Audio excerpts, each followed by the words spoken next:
ഗുരുവായൂർ തൊഴുവാനായിട്ട് ക്യൂവിൽ നിൽക്കുമ്പോഴാണ് നമ്മൾ ഈ ഒരു ആനേനെ കണ്ടത് കേട്ടോ. അപ്പോൾ തന്നെ ഞാൻ ദേവനോട് പറഞ്ഞു, ദേവ നമുക്ക് ആനക്കോട്ടയിൽ പോയാലോ പറഞ്ഞപ്പോൾ ദേവന് ഭയങ്കര ഇൻട്രസ്റ്റ് ആയി. അപ്പോൾ നമ്മൾ ഇപ്പോൾ തിരിച്ചു പോകാൻ നിൽക്കുവാണ്. ദേവൻ അതിൻ്റെ സന്തോഷത്തിലാണ് കേട്ടോ ആനക്കോട്ടയിൽ പോകുന്നതിൻ്റെ. അപ്പോൾ നമ്മളിത് ആനക്കോട്ടയിൽ എത്തി. ഇതാണ് പാർക്കിംഗ് വരുന്നത്. വിശാലമായ പാർക്കിംഗ് സൗകര്യമൊക്കെ ഉണ്ട്. ഇവിടെ ടിക്കറ്റ് എടുക്കണം. ടിക്കറ്റ് എടുത്തിട്ട് വേണം നമ്മൾ ഉള്ളിലോട്ട് കയറാൻ വേണ്ടിയിട്ട് കേട്ടോ.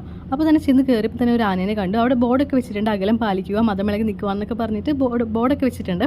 അത് കഴിഞ്ഞിട്ട് ഇതാ നമ്മളിങ്ങനെ നടക്കുവാണ്. അപ്പോൾ ദേവൻ പറയുകയാണ് ദേവന് ആനേനെ തൊടണം എന്നൊക്കെ പറഞ്ഞപ്പോൾ ഞാനിങ്ങനെ പറഞ്ഞു കൊടുക്കുവാണ്, നല്ലൊരു ആനേനെ കാണട്ടെ, കൂടെ ആനപ്പാപ്പാനൊക്കെ ഉണ്ടെങ്കിൽ കുറച്ചുകൂടെ സേഫ് ആയിരിക്കുമല്ലോ ദേവ എന്നൊക്കെ പറഞ്ഞ് ഞങ്ങളിങ്ങനെ നടക്കുവാണ്. അപ്പോഴാണ് ഇതാ നമ്മൾ ഈ ഒരു ആനക്കുട്ടനെ കണ്ടത്. ഇത് നല്ല ഡാൻസൊക്കെ ആയിരുന്നു കേട്ടോ, നല്ല രസമുണ്ടായിരുന്നു കാണാനായിട്ട്. മുപ്പികൾ ഭയങ്കര ജോലിയായിട്ട് എൻജോയ് ചെയ്തുകൊണ്ടിരിക്കുകയാണ്. അങ്ങനെ ഞാനും ദേവനും കൂടെ ഇതാ ആനേനെ തൊടാനായിട്ട് പോയി തൊട്ടു. അതിൻ്റെ കൂടെ ആനപ്പാപ്പനൊക്കെ ഉണ്ടായിരുന്നേ. പിന്നെ ഇതാ നമുക്കിങ്ങനെ ഈവനിങ് ഇങ്ങനെ ഫാമിലി ആയിട്ടൊക്കെ നടക്കാൻ പറ്റുന്ന നല്ലൊരു പ്ലേസാണ്. കുറേ ആനകളുണ്ടായിരുന്നു. പിന്നെ നമ്മളൊരു കുറച്ച് ഫോട്ടോസൊക്കെ എടുത്തു.